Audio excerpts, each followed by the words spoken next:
Llega el momento de hablar de uno de estos discos, pero además de estas bandas que no tenemos oportunidad muy seguida de hablar de ellas en el canal, pero que son muy importantes para la música y que al ser el primer video en forma en que vamos a abordarlo, siempre me pongo a pensar cómo hacerlo, hacer una de su historia, su discografía. No creo que sea el momento porque su discografía además es muy extensa. The Beggar, de Swans estamos hablando, es su disco número 16. Es una banda que además ha influenciado a no solamente la cantidad de artistas que se te antoje, unas leyendas básicamente, sino además si nos ponemos a considerar que esas leyendas pues han inspirado a su vez a otras bandas, a otros artistas, pues han dejado su marca ya en la música. Muchos han... Bueno, aquí hemos hablado un par de veces, pero nunca de un disco suyo, porque cuando sale Living Meaning todavía no existía el canal. Y hemos hablado, por ejemplo, de Children of God de 1987, sobre todo en ese video de el especial 666, cuando llegamos a 666 suscriptores, sobre música terrorífica, y hablábamos que pues en realidad es música distinta simplemente, y Children of God por ahí es mencionado, creo que nada más como una mención honorífica, ni siquiera como de lo más horrorífico, porque vamos, de nuevo, no hay música como tal.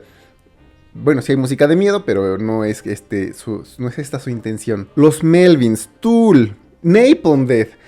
Los Yeahs, iba a decir, yo siento que The National, no sé si los hayan mencionado alguna vez como influencia directa, pero siento que en muchas ocasiones han tenido ciertos aires a Swans. Bueno, pues esta es una banda que se funda en los 80s, en el 82 por Michael Gira, que es básicamente el cerebro detrás de Swans, y si bien ha tenido un par de proyectos que también les voy a recomendar, pues comienza su historia en el 82, en el 83 con Filth. Y vamos a hablar de sus discos de una manera rapidísima. Hay capítulos abajo en la descripción y aquí los voy a ir poniendo si están en móvil, para que puedan saltar a la parte que quieran, si quieren saltar luego a The Beggar, pero es muy rápido para que chequen hacia dónde acercarse. Field y Cop es el principio de la libertad. Si bien hay experimentación, hay muchos tipos de experimentación, y Michael Gira quiere acercarse a una experimentación, sí de formas libres, sí un poco rock. Este es una especie de protometal, Field y Cop. Sí es ira, sí es un poco de locura, es iteración, que eso sí se va a quedar a lo largo de esos discos, pero sobre todo, bueno, a todos aquellos que quieran sentir un poco de la energía, aquellos que sean, por ejemplo, fans de Napalm Death y que quieran saber por qué Napalm Death los nombra como influencia, Filth y Cop es la respuesta. A partir del tercer disco va a cambiar no solamente su dirección, sino además parte de su historia, porque se incluye a una tecladista que es Jarboe, que ella va a jugar una parte muy importante dentro de la historia de Swans, pero además dentro de la historia musical de Michael Gira, ya cerquita de esto. Pero bueno, Greed y Holy Money, tercer y cuarto discos, son ya el punto de inflexión hacia un avant-garde un poquito más sofisticado. La verdad es que Jarboe sí le mete... A ver, a Greed le mete un poquito de ese terror que después se va a imprimir en Children of God, que decía, lo consideran muchos como música de terror.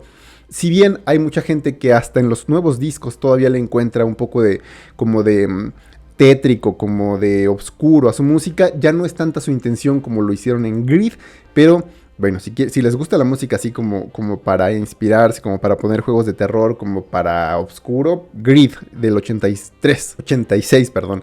Y Holy Money ese cuarto disco, comienza a meter una especie de rock, sí, pero un rock iterativo, decía, riffs. De hecho, las canciones muchas veces se construyen a partir de un solo riff, y entonces en Holy Money van a desarrollar este estilo que viene a reflejarse, pues yo creo que hasta de Beggar, su último disco de este 2023 que acaba de salir.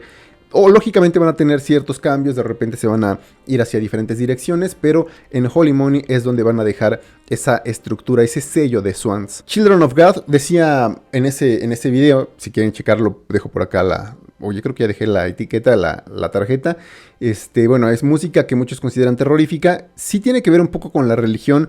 A estas alturas, Michael Gira solamente ve a la religión como una especie de misticismo, sí, como una especie de misterio, como una fuente de inspiración, desde luego. Pero este disco se basa en la humillación, se basa en, sí, una especie de devoción a Dios, una especie de yugo inclusive, pero es más como sin decantarse hacia un lado ni otro. Ni siquiera, no es una crítica a la iglesia y tampoco es una especie de alabanza, como después va a empezar a meter un poco. Children of God es simplemente exponerte ciertos simbolismos y cierta debilidad, más que debilidad, ciertos aspectos que él ve en el espíritu humano, y le causa un poco de curiosidad cuando menos ver cómo pues nos humillamos, nos flagelamos y hacemos toda clase de cosas pues corporales y espirituales para agradar a Dios, ¿no? Ese disco es muy interesante, pero pues lamentablemente yo creo que ese va a ser el punto de inflexión de Michael Gira, de decir, bueno, estamos haciendo cosas demasiado experimentales, sí me gusta, pero creo que es momento de darle otro giro. Jarboe empieza también a tener, decía, cierta influencia en él, y Children of God sale en el 87. En el 88 va a crear junto con Jarboe otro proyecto que se llama Skin o World of Skin, Mundo de Piel. Y ese momento es un punto, decía, importantísimo en la carrera de Swans, porque pareciera que Skin o World of Skin como que ahí van a verter, van a exprimir toda la parte, digamos, bonita, sofisticada. Ahorita les recomiendo ese disco, pero pues para la parte de Swans como que van dejando de lado, como que van dejando sí la experimentación, pero hasta cierto punto Michael Gira empieza a decir, bueno, si estamos haciendo arte abstracto, pues no tenemos que hacerlo per se, o no tenemos que llenar la satisfacción de quienes buscan música rara, ¿no? Entonces comienza una etapa un poquito curiosa. Children of God sale en el 87, discazo, la verdad, recomendado. En el 88 va a salir uno de los discos de Skin of World, o World of Skin, perdón. Son creo que 3 discos, honestamente yo solo tengo conciencia de 2, Shame, Humility, Revenge del 88.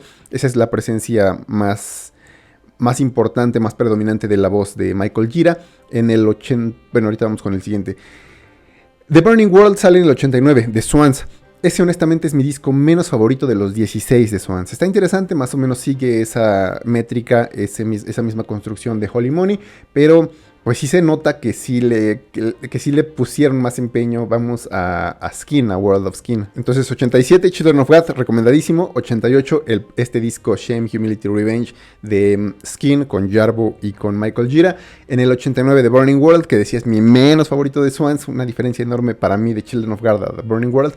En el 90 sale otro gran disco de Skin. No sé si sea su último, pero son 10 canciones para otro mundo, 10 Songs for Another World. Ese todavía está más bonito, si cabe la palabra, porque ahí Jarboe tiene más presencia vocal. Sí, de repente le mete, digamos, sofisticación al avant-garde, que sigue presente, pero una experimentación con aras a una construcción melódica más importante. Ese disco, la verdad es que es muy, muy bonito, muy genial, decía. No es mi proyecto favorito de Michael Gira, pero la verdad es que decía, es importante para cómo va a construirse pues el futuro de Swans. Eso es en el 90, entonces en el 91 viene, bueno, 91 y 92 vienen los 2 discos que les recomiendo a todos aquellos que quieran sentir la parte, no sé si pop, un rock pop, algo más suave, algo más de nuevo bonito. ¿Qué es lo que les queda después de Skin? Bueno, pues precisamente decía una construcción más melódica, sí el avant-garde, pero pues como que con más dirección, no sé si convencional sea la palabra para una banda como Swans, pero bueno, desde luego sí es algo más digerible. Siguen White Light from the Mouth of Infinity en el 91 y Love of Life del 92, que técnicamente son grabaciones hechas durante una misma sesión, así como va a suceder después con algunos discos. Y de nuevo, esos son creo que los discos más bonitos de Swans. Su proyecto más bonito entonces sería con Jarboe, pero White Light from the Mouth of Infinity son hasta románticas realmente. Love of Life también trae unas partes muy, muy geniales, pero mi favorito de esos dos, que son básicamente, decía, una sola sesión, es White Light from the Mouth of Infinity del 91. Va a haber un hiatus, va a haber un momento en el que Michael Gira se cansa un poco de Swans como tal. Y vienen 2 discos que son como puntos finales para su historia. The Great Annihilator, el gran aniquilador del 95.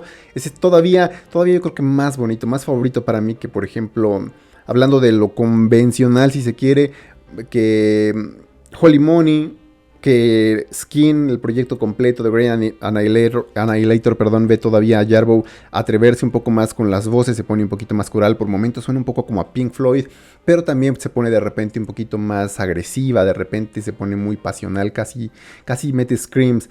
Ese es su último disco, digamos, de nuevo convencional, bonito, es una joya de disco, la verdad es que para muchos es el disco favorito de la historia de Swans. Y después viene Soundtracks for the Blind, ese es el como disco de cierre, digamos, oficial de larga duración en el 96, pero ese es como punto final para su experimentación, una experimentación que se va básicamente a los terrenos ambient, a los llamados field recordings, que es literalmente ir con un micrófono a un mercado, a una playa, a lugares donde sea y captar sonidos y después ordenarlos o arreglarlos en una manera en que pues le guste al compositor, ¿no? Realmente no tiene como tal un propósito de hacer coros, versos y tal. Es un disco muy interesante, la verdad, y sobre todo Jarboe tiene una presencia muy importante dentro de la construcción de los field recordings, o sea, ella es la que se va, digamos, a pasear con un micrófono. Bueno, después de eso viene el hiatus, y si bien Jarboe va a regresar un par de ocasiones a hacer coros, a tener un par de colaboraciones. La verdad es que a partir de ese hiatus ya no regresa. Creo que es Michael Gira quien decide no invitarla más. Pero durante ese hiatus, pues Michael sigue queriendo hacer música, ¿no? Y viene, digamos que su etapa más melódica, más bonita. Aquí viene mi proyecto favorito de él y el que les recomiendo a la mayoría, Angels of Light, Ángeles de Luz. Esta es una etapa importantísima hasta para su vida, para Michael Gira. Y aunque después lo va a revelar un poco en Swans, la verdad es que este es el momento en donde va tanto a confrontarse con el amor, a confrontarse con ideas de la muerte, a confrontarse con ideas de la familia. A partir de esos discos de Angels of Light empieza a tener muchos simbolismos con madres, con de nuevo muerte, por ahí empieza a mencionar un par de veces parásitos que más adelante, inclusive ahorita en De Vegar, es como una fuente básicamente de teorías, ¿no? Estaba viendo las letras en genius.com de Vegar y hay mucha gente que tiene discos literalmente asumiendo que Michael tiene cáncer por esta especie de parásito del que habla. Es más una especie de confrontación con la muerte. Aquí es el momento en donde se va a convertir, creo que al cristianismo, porque bueno, habla de Jesús y creo que pues obviamente hay muchas sectas y religiones, pero creo que al cristianismo es el momento en donde se va a poner sobrio, y eso va a tener también una influencia directa que va a resonar hasta este último disco de Vegar. Y para hablar del proyecto de Angels of Light, pues nada más eso, se los recomiendo porque es mi favorito. New Mother sale en el 99, su primer disco de Angels of Light. En el 2003 sale How I Loved You, que yo creo que ese es mi más favorito porque ese es el que descubrí hace muchísimo tiempo. Después de... Bueno, de hecho no conocía Angels of Light de este proyecto de Michael Gira y New Mother, sino en How I Loved You. En el 2003 viene Everything is Fine Here, Please Come Home. Puf. En el 2005 sale Angels of Light, Seeing Other People. La verdad es que cada uno de esos discos es mejor que el otro. De nuevo es mi proyecto favorito. En el 2010 Swans regresan, decía ya sin Jarboe, Michael decide no llamarla. Y My Father Will Guide Me Up a Rope, una cuerda al cielo, a rope to the sky. Ese es el disco en donde va a reflejar precisamente esta conversión, esta especie de espiritualidad nueva. Es un disco sí, un poquito convencional, empieza a explorar más partes ambient. También aquí empieza a desarrollar estos segmentos largos instrumentales que hasta de Vegar pues se van también a influir. Ese disco honestamente sí me gusta mucho sobre todo como parte de la historia de Michael, pero tampoco lo pondría como mi favorito, sería como híjole, no lo pondría como favorito. Estos siguientes tres discos, The Seer del 2012, To Be Kind del 2014 y The Glowing Man del 2016, son como los discos en donde Michael Gira se enfrenta a lo abstracto, pero no tanto como recursos, sino más como cuestionarse los propósitos musicales. Eso va a venir después a tener un fruto precioso en Living Meaning, el disco previo, pero The Seer, To Be Kind y The Glowing Man son discos de un proceso creativo. The Seer es de nuevo un poquito más ambient, de nuevo un poco de field recordings, muy ambiental. To Be Kind regresa un poco a estos riffs que son constantes, que son repetitivos por diseño, o sea que el mismo Michael Gira los piensa así. The Glowing Man empieza de nuevo con esta energía del inicio, pero también a marcar la herencia. Honestamente son discos en donde se nota el sello de Swans, desde luego son parte de la historia, pero tampoco los definiría así como... De nuevo, son discos como de transición creativa. Pero esto es sobre todo porque decía, Michael Gira se enfrenta a se enfrenta al mismo proceso creativo, se enfrenta al decir, bueno, ¿qué significa la música para mí? ¿Qué significa la música para quienes las escuchan? Muchas veces yo canto canciones o escribo letras así medio crípticas, pero pues cualquiera le pone el sentido que quieren. Termino hablando de cosas a lo mejor un poco más personales y la gente termina diciendo que es político. Por ahí se pone un poco político, perdón, por algunos momentos, pero pues esta parte le llega a hastiar y entonces crea Living Meaning, el disco previo del 2019. Y ese disco es una chulada porque literalmente, como el título lo refiere, es dejar el significado. No pretende que nada tenga sentido. Las letras están puestas ahí casi a lo Thom Yorke, cortadas, con ideas inconexas y tal, pero es de nuevo por diseño. El mismo Michael Gira dice, de todas formas haga lo que haga, le van a buscar significados, van a asumir que Swans es como que van a ponerle en un pedestal, como que es una especie de carta de rechazo a el pedestal en el que muchos tienen a Swans, pero al mismo tiempo logra un disco que curiosamente logra ponerlos más en ese pedestal, ¿no? Living Meaning es muy curioso, pero es muy bueno, la verdad es que es genial. Y llegamos a De Vegar finalmente, este 2023. Este es un disco que desde luego recomiendo pues para todos los amantes de los procesos creativos, a todos los que gusten el meterse más allá de la música al ver a ver cómo es la historia de un músico. Recién acabamos de hablar también de la historia de otro músico en Michael, el disco de Killer Mike, aunque ese es rap, pero aquí con Michael Gira se nos presenta en The Beggar la historia de su vida, nos habla de cómo trabajó en las minas en Israel cuando era joven, nos habla de la muerte, nos habla de nuevo de este parásito que ha estado presente, decía, a lo largo de su vida, nos habla de las dudas que ha tenido con la religión. Si bien decía desde el 2010 en el regreso ya se había convertido al cristianismo, aquí hay partes en donde realmente se cuestiona si realmente hay una mente. Así se iba a llamar este disco originalmente, Is There Really a Mind, cuando empezó a juntar a hacer el crowdfunding para el disco. Empieza a contarnos cómo ha sido de duro este proceso de sobriedad, en donde ha estado a punto de fallar varias veces, pero pues ha resurgido, sobre las pérdidas, sobre el amor, sobre mucho de la personalidad. Aquí habla mucho de no sentirse dentro de su propia piel. Unforming, ese es el track donde habla como de sentirse extraño en su propia piel. Recupera las metáforas, recupera el sentido, digamos, recupera la poesía, recupera la experimentación, pero también recupera un poco no solamente lo avant-garde, porque sí, no solamente avienta de repente noise, sino que tienen de nuevo un propósito un poquito armónico. Inclusive en los momentos en donde pareciera que es un muro sónico a lo Interstellar, precisamente en The Beggar, que además pareciera que los tracks que se llaman como el disco, los homónimos en Swans, siempre tienen como que el mayor énfasis, como que es el track a partir del cual se construye todo. The Beggar es una chulada, pero todavía va a tener The Beggar Lover, que son técnicamente 2 discos. Este disco, por cierto, dura 2 horas 1 minuto. Todavía es más largo que el previo, que es Living Meaning, que dura 1 hora y media. The Beggar Lover es una canción que dura casi 3/4 de hora, 43 minutos 51 segundos. Honestamente, me encantó escucharlo, pero a mí de por sí me encanta lo experimental. Digo, no sé si recomendárselo a todo mundo, a todos los melómanos, porque puede que de repente digan, bueno, ya se tardó mucho aquí. De repente sí se puso muy ambient, muy field recording. Pero todo tiene un proceso, de nuevo, todo parece que apunta hacia meditaciones sobre la muerte, sobre el más allá. Sí se pone muy ritual, sí tiene percusiones aquí que van de repente sonando. Decía el muro sónico de The Beggar, perdón, pese a que de repente sí es tensísimo por el mismo crescendo de las cuerdas, también es ornamental, también es orquestal, con campanas, como ritual a propósito. Se siente triste, se siente como que va dejando algo. Los Ángeles, ese track número 3 es uno de mis favoritos, pero también Michael is Down es como una especie de ver su vida en tercera persona a partir de que está dejando su cuerpo. De nuevo, aquí se pone mucho a pensar sobre la muerte. Yo no creo personalmente que tenga cáncer o tenga alguna enfermedad, pero tiene 70 años y ha estado mucho tiempo hablando sobre la muerte. Quieras que no, pues va a estar pensando precisamente en lo que sigue después, inclusive de manera artística. Desde hace como 4 o 5 discos, ya Michael viene hablando que todos los discos que hace de Swans los hace como si fuera el último disco que fuera a dejar. Honestamente se siente más así como si fuera precisamente pues su carta de despedida, inclusive musicalmente, pero de nuevo creo que es de por sí el propósito con el que aborda los discos. Este disco fue mi favorito, honestamente,